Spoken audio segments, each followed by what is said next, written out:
Chapter 14, The Body. I listen with love to my body's messages. I believe we create every so-called illness in our body. The body, like everything else in life, is a mirror of our inner thoughts and beliefs. The body is always talking to us, if we will take the time to listen. Every cell within your body responds to every single thought you think, every word you speak. Continuous modes of thinking and speaking produce body behaviors and postures and eases or dis-eases. The person who has a permanently scowling face did not produce that by having joyous, loving thoughts. Older people's faces and bodies show so clearly a lifetime of thinking patterns. How will you look when you are elderly? Now let's explore a few of the more common conditions of just how we create these problems. Not every mental equivalent is 100% true for everyone. However, it does give us a point of reference to begin our search for the cause of the dis-ease. Many people working in the alternative healing therapies use Heal Your Body, my first book, with their clients and find the mental causes run 90 to 95% true. Now the head represents us. This is what we show the world. It is how we are recognized. When something is wrong in the head area, it usually means we feel something is very wrong with us. The hair represents strength. When we are tense and afraid, we often create those bands of steel that originate in the shoulder muscles and come up over the top of the head and sometimes even down around the eyes. The hair shaft grows up through the hair follicle. When there is tension in the scalp, the hair shaft can be squeezed so tightly that the hair can no longer breathe. It dies and falls out. If this tension is continued and the scalp is not relaxed, then the follicle remains so tight that the new hair cannot grow through. The result is baldness. Female baldness has been on the increase ever since women have begun entering the business world with all its tensions and frustrations. We are not so aware of baldness in women because women's wigs appear natural and attractive. Unfortunately, most men's toupees are still discernible. Tension is not being strong. Tension is weakness. Being relaxed and centered and peaceful is really being strong and secure. It would be good for us to relax our bodies more, and many of us need to relax our scalps too. Try it now. Tell your scalp to relax and feel if there is a difference. If you notice that your scalp relaxes, then I would suggest you do this little exercise often. The ears represent the capacity to hear. When there are problems with the ears, it usually means something is going on you do not want to hear. An earache would indicate that there is anger about what is being heard. Earaches are common with children.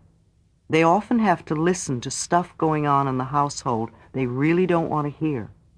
Household rules often forbid a child's expression of anger, and the child's inability to change things creates an earache.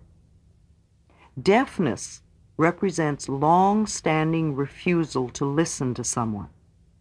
Notice that when one partner has a hearing impairment, the other partner often talks and talks and talks.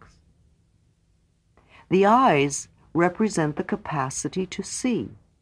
When there are problems with the eyes, it usually means there is something we do not want to see, either about ourselves or about life, past, present, or future.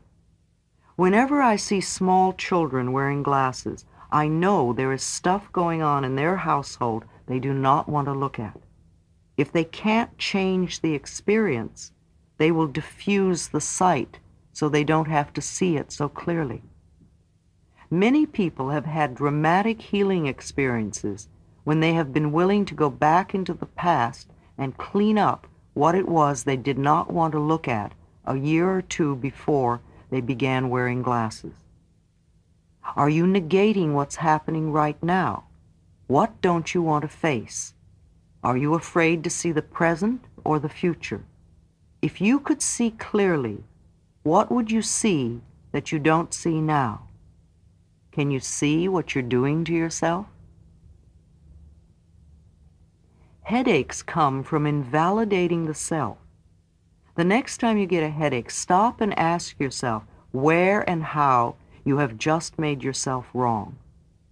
Forgive yourself, let it go, and the headache will dissolve back to the nothingness from whence it came.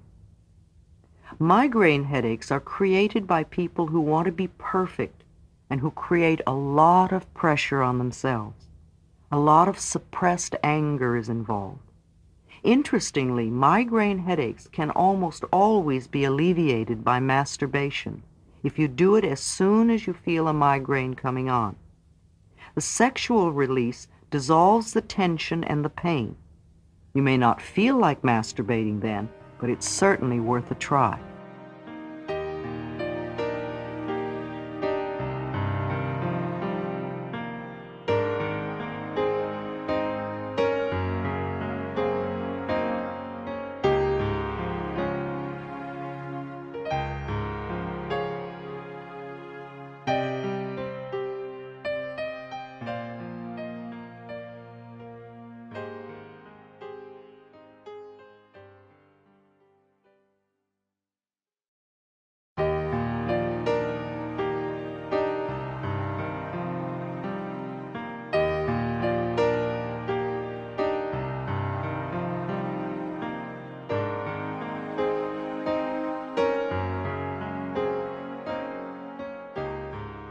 Sinus problems, felt right in the face and so close to the nose, represent being irritated by someone in your life, someone who is close to you. You might even feel they are bearing down on you. We forget that we create the situations. Then we give our power away by blaming the other person for our frustration. No person, no place, and no thing has any power over us, for we are the only thinkers in our mind. We create our experiences, our reality, and everyone in it. When we create peace and harmony and balance in our mind, we will find it in our lives. The neck and throat are fascinating because so much stuff goes on there. The neck represents the ability to be flexible in our thinking, to see the other side of a question, and to see another person's viewpoint. When there are problems with the neck, it usually means we are being stubborn about our own concept of a situation. Virginia Satir, the brilliant family therapist, says she did some silly research and found that there are more than 250 different ways to wash dishes, depending on who is washing and the equipment used. If we are stuck in believing there is only one way or one viewpoint, then we are shutting out most of life. The throat represents our ability to speak up for ourselves, to ask for what we want, to say I am, etc. When we have throat problems, it usually means we do not feel we have the right to do these things. We feel inadequate to stand up for ourselves. Sore throats are always anger. If a cold is involved, then there is mental confusion too. Laryngitis usually means you are so angry you cannot speak. The throat also represents the creative flow in the body. This is where we express our creativity. And when our creativity is stifled and frustrated, we often have throat problems. We all know many people who live their whole lives for others. They never once get to do what they want to do. They are always pleasing mothers or fathers or spouses or lovers or bosses.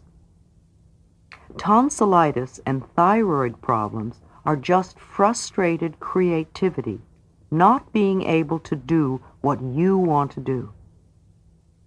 The energy center in the throat, the fifth chakra, is the place in the body where change takes place. When we are resisting change, or are in the middle of change, or are trying to change, we often have a lot of activity in our throats.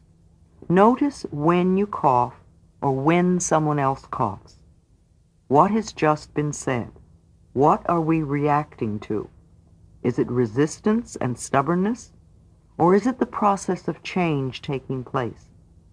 In a workshop, I use coughs as a tool for self-discovery. Every time someone coughs, I have that person touch their throat and say out loud, I am willing to change, or I am changing. The arms represent our ability and capacity to embrace the experiences of life. The upper arms have to do with our capacity, and the lower arms with our abilities.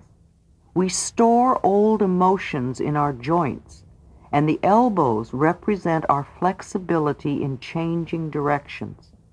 Are you flexible about a changing direction in your life? Or are old emotions keeping you stuck in one spot? Hands grasp, hands hold, hands clench. We let things slip through our fingers. Sometimes we hold on too long. We are handy, tight-fisted, open-handed, penny pinchers, butterfingers. We give handouts. We can handle ourselves, or we can't seem to handle anything. We put a handle on something. It's hands down, hands off, hanky-panky. We give someone a hand, our hand in hand. It's on hand or out of hand, underhanded or overhanded. We have helping hands. Hands can be gentle, or they can be hard with knotty knuckles from overthinking or arthritic criticism. Grasping hands come from fear. Fear of loss, fear of never having enough, fear that it won't stay if you hold lightly. Tightly grasping a relationship only has the partner run away in desperation. Tightly clenched hands cannot take in anything new.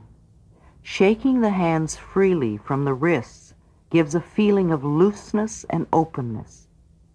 That which belongs to you cannot be taken from you, so relax. The fingers each have meaning. Problems in the fingers show where you need to relax and let go. If you cut your index finger, there is probably anger and fear that has to do with your ego in some current situation. The thumb is mental and represents worry. The index finger is the ego and fear. The middle finger has to do with sex and with anger. When angry, hold your middle finger and watch the anger dissolve. Hold the right finger if your anger is at a man, and the left finger if it is at a woman. The ring finger is both unions and grief. The little finger has to do with the family and pretending. The back represents our support system. Problems with the back often mean we feel we are not being supported. Too often we think we are only supported by our job or by our family or spouses. In reality, we are totally supported by the universe, by life itself. The upper back has to do with feeling the lack of emotional support. My husband, wife, lover, friend, boss doesn't understand me or support me. The middle back has to do with guilt. All that stuff that is in back of us. Are you afraid to see what is back there? Or are you hiding what is back there? Do you feel stabbed in the back? Do you really feel burnt out? Are your finances in a mess? Or do you worry about them excessively? Then your lower back may be bothering you. The lack of money or the fear of money will do it. The amount you have has nothing to do with it. So many of us feel that money is the most important thing in our lives and that we could not live without it. This is not true. There is something far more important and precious to us without which we could not live. What is that? It is our breath. Our breath is the most precious substance in our lives, and yet we totally take for granted when we exhale that our next breath will be there. If we did not take another breath, we would not last 3 minutes. Now, if the power that created us has given us enough breath to last for as long as we shall live, can we not trust that everything else we need will be supplied? The lungs represent our capacity to take in and give out life. Problems with the lungs usually mean we are afraid to take in life, or perhaps we feel we do not have the right to live fully. Women have traditionally been very shallow breathers and have often thought of themselves as second-class citizens who did not have the right to take up space, and sometimes not even the right to live. Today this is changing. Women are taking their place as full members of society and breathing deeply and fully. It pleases me to see women in sports. Women have always worked in the fields, but this is the first time in history, as far as I know, that women have gone into sports, and it's wonderful to see the magnificent bodies that are emerging. Emphysema and heavy smoking are ways of denying life. It covers a deep feeling of being totally unworthy of existing. Scolding will not change the habit of smoking. It is the basic belief that must change first. The breasts represent the mothering principle. When there are problems with the breasts, it usually means we are over-mothering either a person, a place, or a thing, or even an experience. Part of the mothering process is to allow the child to grow up. We need to know when to take our hands off and when to turn over the reins and let them be. Being overprotective does not prepare the other person to handle their own experience. Sometimes our overbearing attitudes literally cut off nourishment in a situation. If cancer is involved, then there is also deep resentment. Release the fear and know the intelligence of the universe resides in each of us. We need to nourish ourselves. The heart, of course, represents love, while our blood represents joy. Our hearts lovingly pump joy throughout our bodies. When we deny ourselves joy and love, the heart shrivels and becomes cold. As a result, the blood gets sluggish, and we creep our way to anemia, angina, and heart attacks. The heart does not attack us. We get so caught up in the soap opera and dramas we create that we often forget to notice the little joys that surround us. We spend years squeezing all the joy out of the heart, and it literally falls over in pain. Heart attack people are never joyous people. If they do not take the time to appreciate the joys of life, they will just recreate another heart attack in time.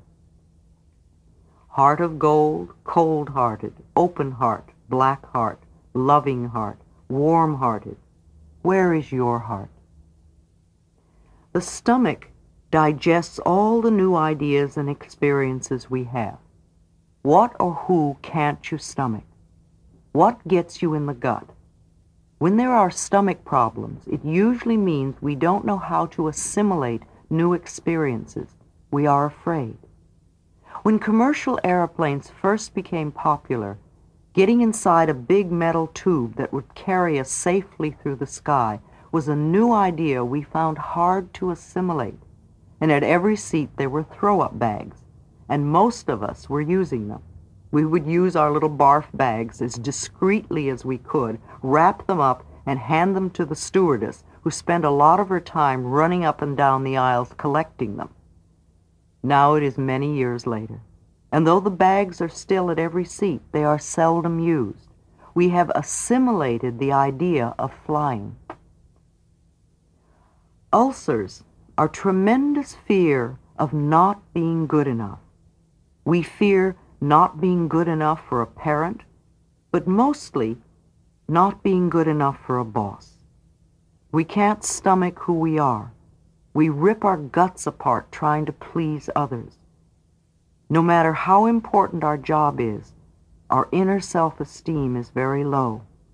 We are afraid they will find out about us. Love is the answer here. People who love and approve of themselves never get ulcers. Be gentle and loving to the child within, and give it all the support and encouragement you wanted when you were little.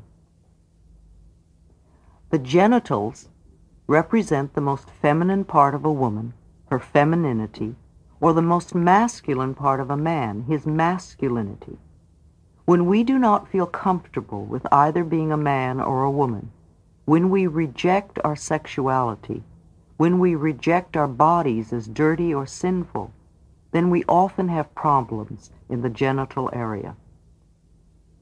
I seldom come across a person who was reared in a household where the genitals and their functions were called by their right names.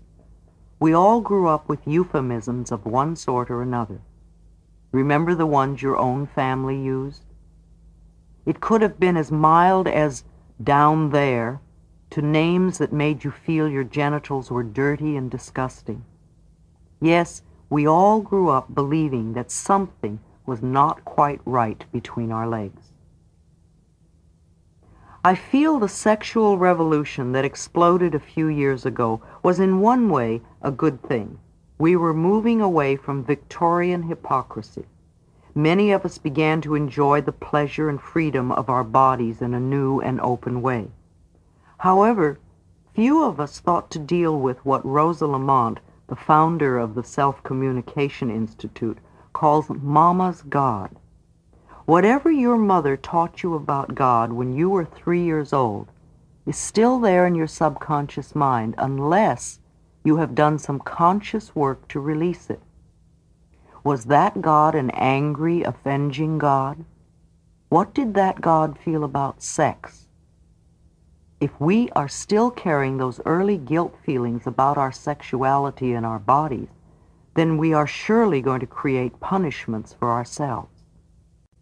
Bladder problems, anal problems, vaginitis, and prostate and penis problems all come under the same area. They stem from distorted beliefs about our bodies and the correctness of their functions. Every organ in our body is a magnificent expression of life with its own special functions. We do not think of our livers or our eyes as dirty or sinful. Why do we choose to believe our genitals are? The anus is as beautiful as the ear.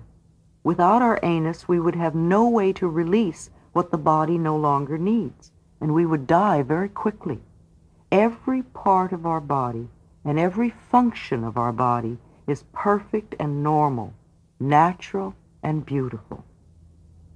I ask clients with sexual problems to begin to relate to their rectum, penis, or vagina with a sense of love and appreciation for their functions and their beauty. If you are beginning to cringe or get irate, ask yourself why. Who told you to deny any part of your body? Certainly not God. Our sexual organs were created as the most pleasurable part of our body. To deny this is to create pain and punishment. Sex is not only okay, it is glorious and wonderful. It is as normal for us to have sex as it is for us to breathe or to eat. Just for a moment, try to visualize the vastness of the universe. It is beyond our comprehension. Even our top scientists, with their latest equipment, cannot measure its size. And within this universe, there are many galaxies. And in one of these smaller galaxies, in a far-off corner, there is a minor sun. And around this sun revolves a few pinpoints, one of which is called planet Earth. I find it hard to believe that the vast, incredible intelligence that created this entire universe is only an old man sitting on a cloud above the planet Earth, watching my genitals. And yet so many of us were taught this concept as a child. It is vital that we release foolish, outmoded ideas that do not support us and nourish us. I feel strongly that even our concept of God needs to be one that is for us, not against us. There are so many different religions to choose from. If you have one now that tells you you are a sinner and a lowly worm, get another one. I am not suggesting that everybody runs around having free sex. I am saying that some of our rules do not make sense, and that is why so many people break them and become hypocrites. When we remove sexual guilt from people and teach them to love and respect themselves, then they will automatically treat themselves and others in ways that are for their highest good and greatest joy. The reason we have so many problems with our sexuality is because many of us have self-hatred and self-disgust, and so we treat ourselves and others badly. It is not enough to teach children in school the mechanics of sexuality. We need on a very deep level to allow children to remember that their bodies, genitals, and sexuality are something to rejoice about. I truly believe that people who love themselves and their bodies will not abuse themselves or others. I find that most bladder problems come from being pissed off, usually at a partner. Something makes us angry that has to do with our femininity or our masculinity. Women have more bladder problems than men because they are more prone to hide their hurt. Vaginitis, again, usually involves feeling romantically hurt by a partner. Men's prostate problems have a lot to do with self-worth and also believing that as he gets older he becomes less of a man. Impotence adds fear and sometimes is even related to spite against a previous mate. Frigidity comes from fear or a belief that it is wrong to enjoy the body. It also comes from self-disgust, and it can be intensified by an insensitive partner.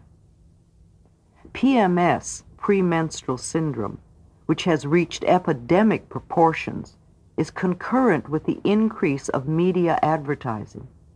These ads continuously hammer home the concept that the female body must be sprayed and powdered and douched and over-cleansed in numerous ways to make it even barely acceptable.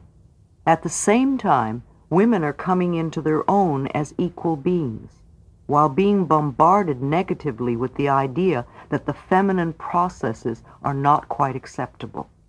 This, combined with the tremendous amounts of sugar being consumed today, creates a fertile breeding ground for PMS.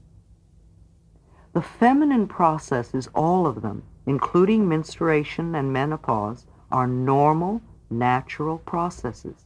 We must accept them as that. Our bodies are beautiful, magnificent, and wondrous. It is my belief that venereal disease is almost always sexual guilt.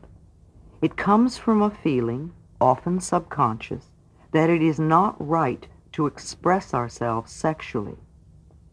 A carrier with a venereal disease can have many partners, but only those whose mental and physical immune systems are weak will be susceptible to it.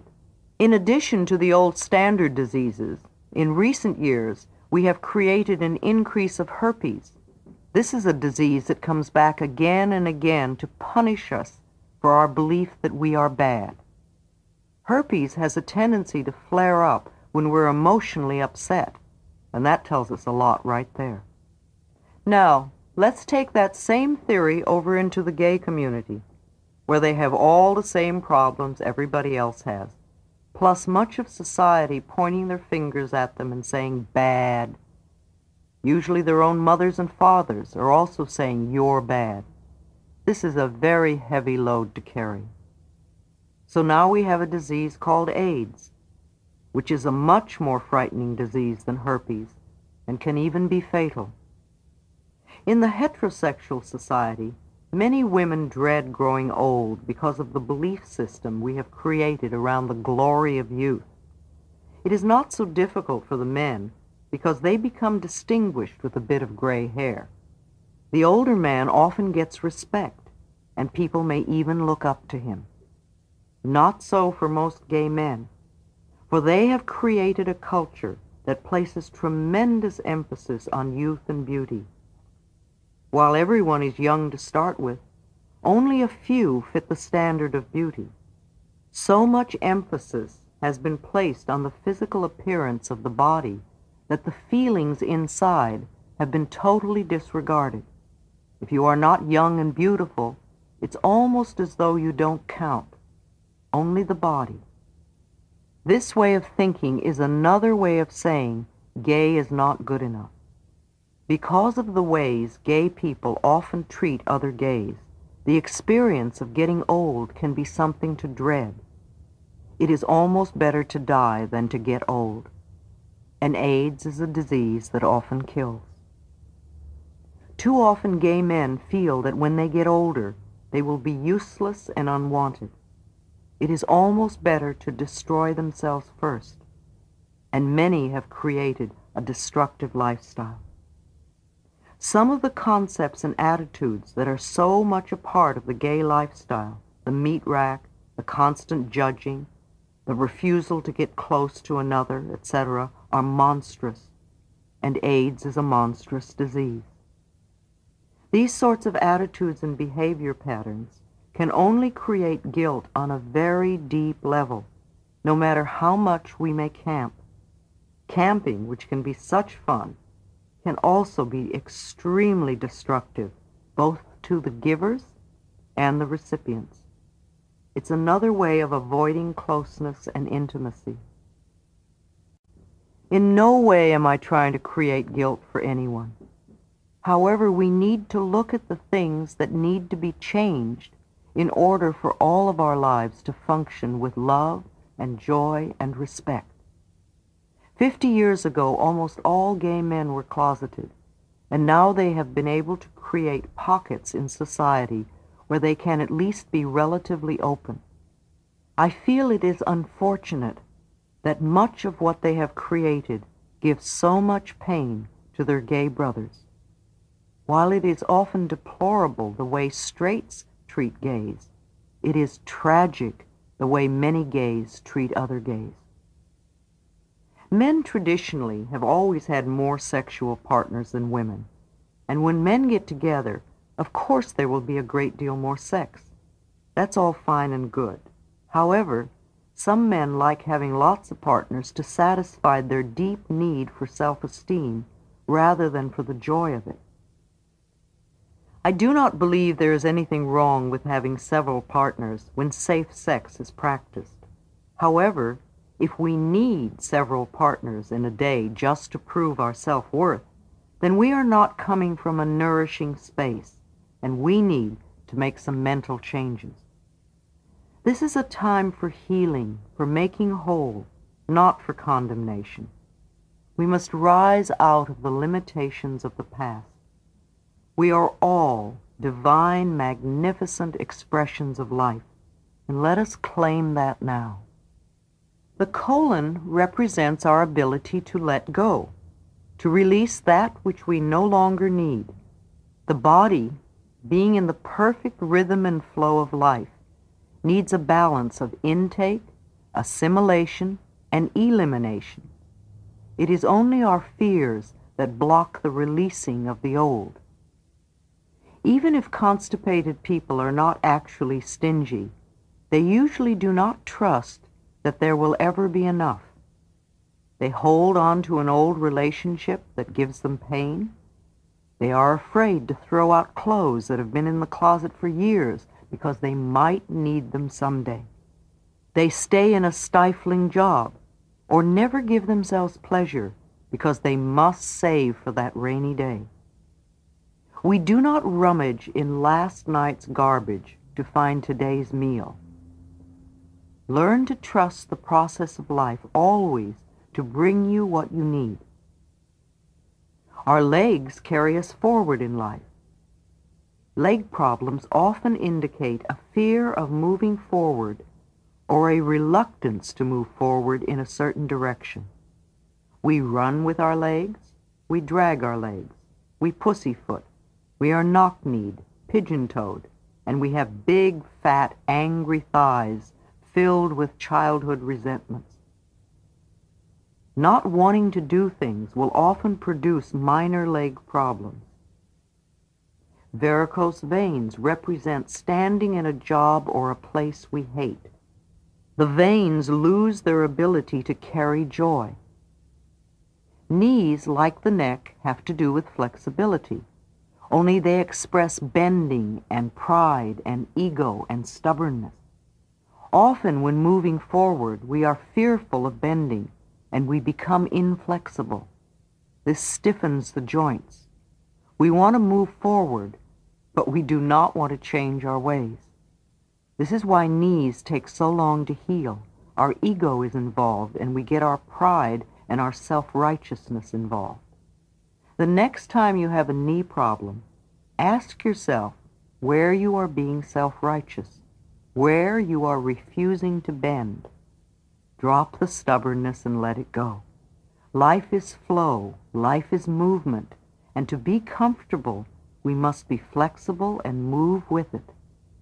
A willow tree bends and sways and flows with the wind and is always graceful and at ease with life. Our feet have to do with our understanding of ourselves and of life, past, present, and future.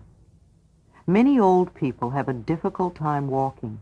Their understanding has been warped, and they often feel there is no place to go. Little children move on happy dancing feet. Elderly people often shuffle as if they were reluctant to move. Our skin represents our individuality. Skin problems usually mean we feel our individuality is being threatened somehow. We feel that others have power over us.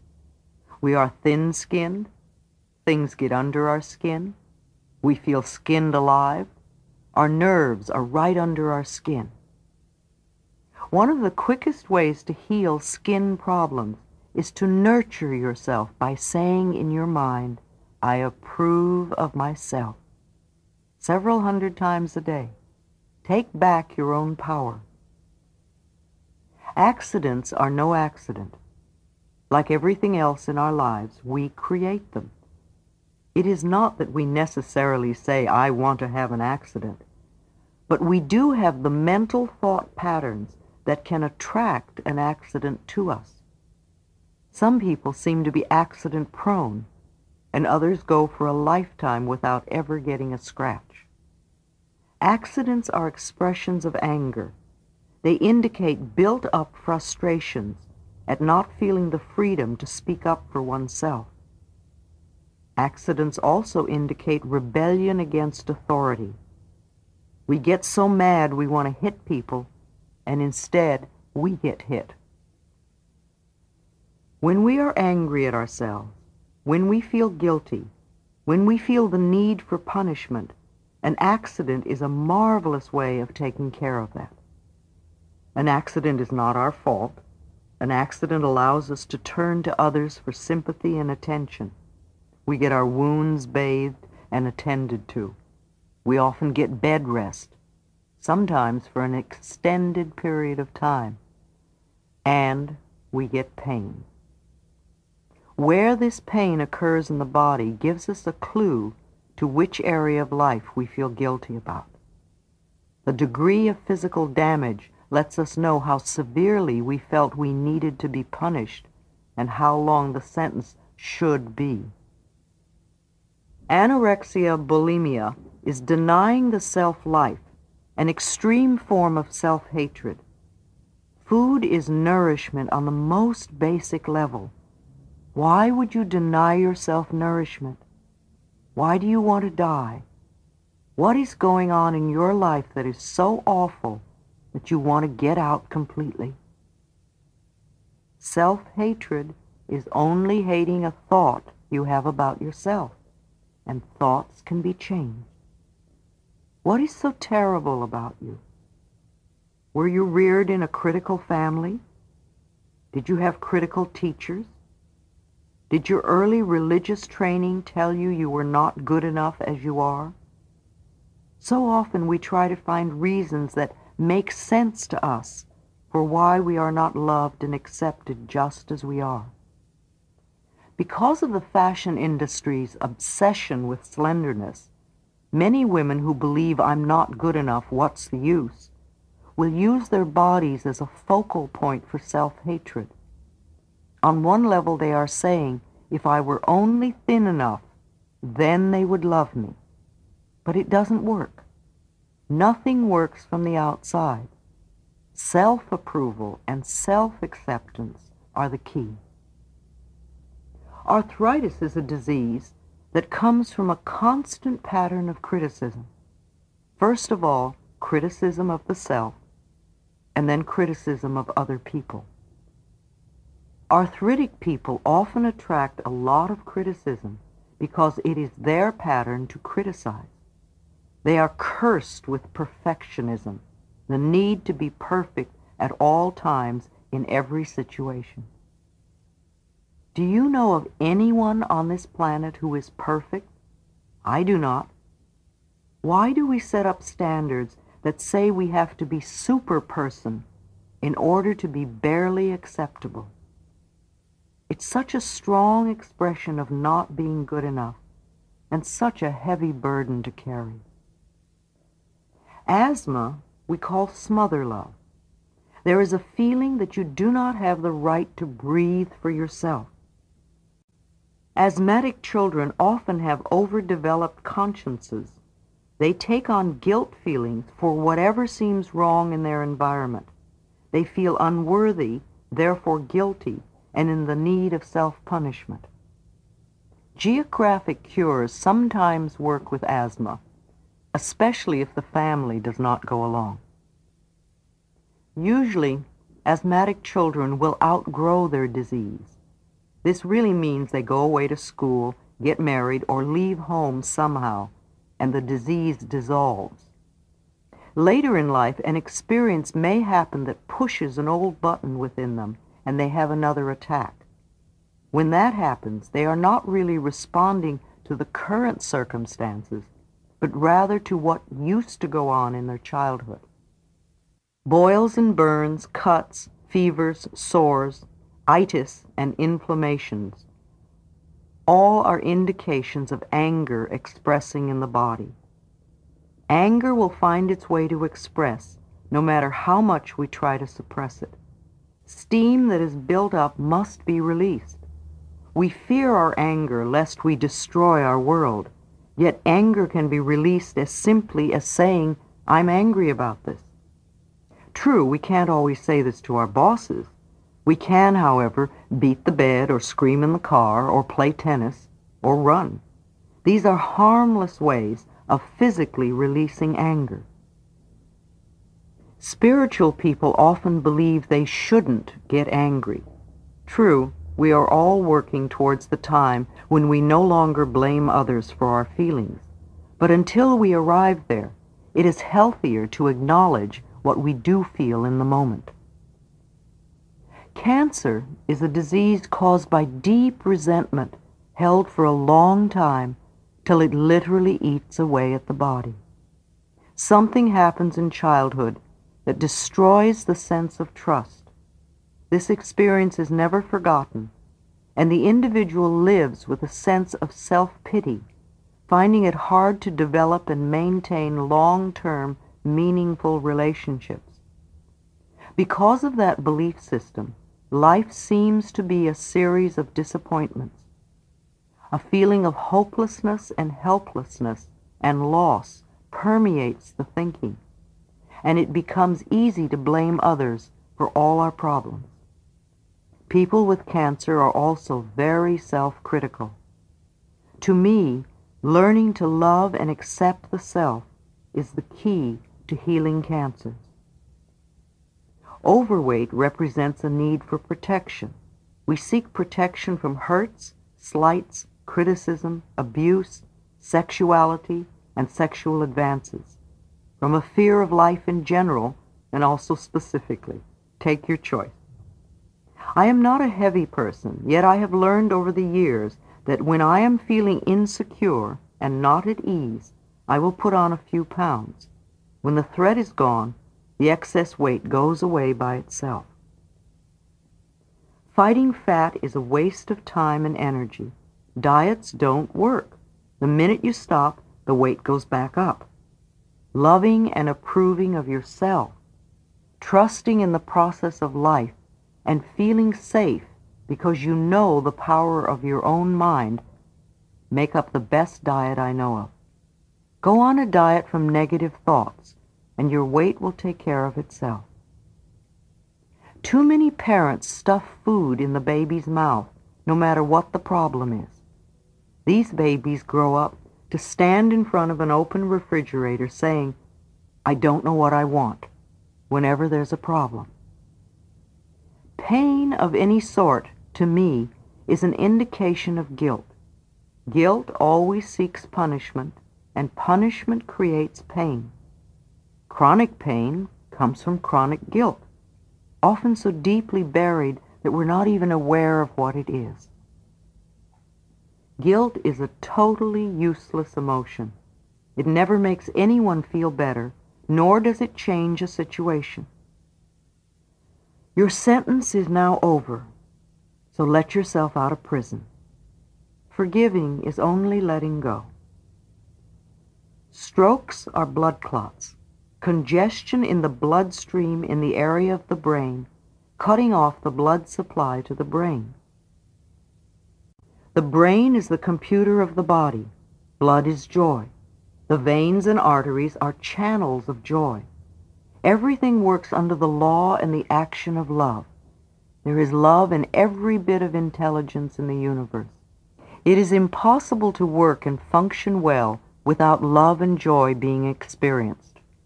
Negative thinking clogs up the brain, and there is no room for love and joy to flow in its free and open way. Laughter cannot flow if it is not allowed to be free and foolish. It is the same with love and joy. Life is not grim unless we make it so, unless we choose to look at it in that way.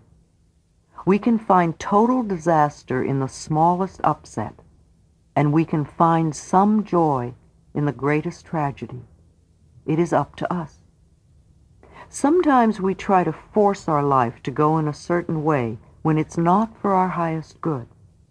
Sometimes we create strokes to force us to go in a totally different direction, to reevaluate our lifestyle.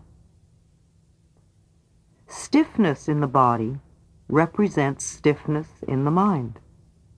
Fear makes us cling to old ways, and we find it difficult to be flexible. If we believe there is only one way to do something, we often find ourselves becoming stiff. We can always find another way to do things. Remember Virginia Satir and her 250 different ways to do dishes. Surgery has its place. It is good for broken bones and accidents, and for conditions beyond the abilities of a beginner to dissolve. It may be easier under these conditions to have the operation and concentrate all the mental healing work on seeing that the condition is not recreated. More and more each day, there are many wonderful people in the medical profession who are truly dedicated to helping humanity. More and more doctors are turning to holistic ways of healing, treating the whole person. Yet most doctors do not work with the cause of any illness. They only treat the symptom, the effect. They do this in one of two ways. They poison or they mutilate. Surgeons cut, and if you go to surgeons, they will usually recommend cutting. However, if the decision for surgery is made, Prepare yourself for this experience so it will go as smoothly as possible and you will heal as rapidly as possible. Ask the surgeon and staff to cooperate with you in this. Surgeons and their staffs in the operating rooms are often unaware that even though the patient is unconscious, they are still hearing and picking up everything said on a subconscious level. With my own clients, I always suggest they affirm that every hand that touches me in the hospital is a healing hand and expresses only love. And the operation goes quickly and easily and perfectly. Another is, I am totally comfortable at all times. After the surgery, have some soft and pleasant music playing as much as possible and affirm to yourself, I am healing rapidly, comfortably, and peacefully. Tell yourself, every day I feel better and better. If you can, make yourself a tape of a series of positive affirmations. Take your tape recorder to the hospital and let these play over and over while you rest and recuperate. Notice sensations, not pain. Imagine love flowing from your own heart down through your arms and into your hands, and place your hands over the part that is healing and say to this place, I love you and I'm helping you to get well. Swelling of the body represents clogging and stagnation in the emotional thinking. We create situations where we get hurt and we cling to these memories. Swelling often represents bottled up tears, feeling stuck and trapped, or blaming others for our own limitations. Release the past. Let it wash away. Take back your own power. Stop dwelling on what you don't want. Use your mind to create what you do want. Let yourself flow with the tide of life. Tumors are false growths. An oyster takes a tiny grain of sand and to protect itself grows a hard and shiny shell around it. We call it a pearl and think it is beautiful. We can take an old hurt and nurse it and keep pulling the scab off it, and in time we have a tumor. I call this running the old movie. I believe the reason women have so many tumors in the uterus area is that they take an emotional hurt, a blow to their femininity, and nurse it. I call this the he done me wrong syndrome. Just because a relationship ends does not mean there is something wrong with us, nor does it lessen our self-worth.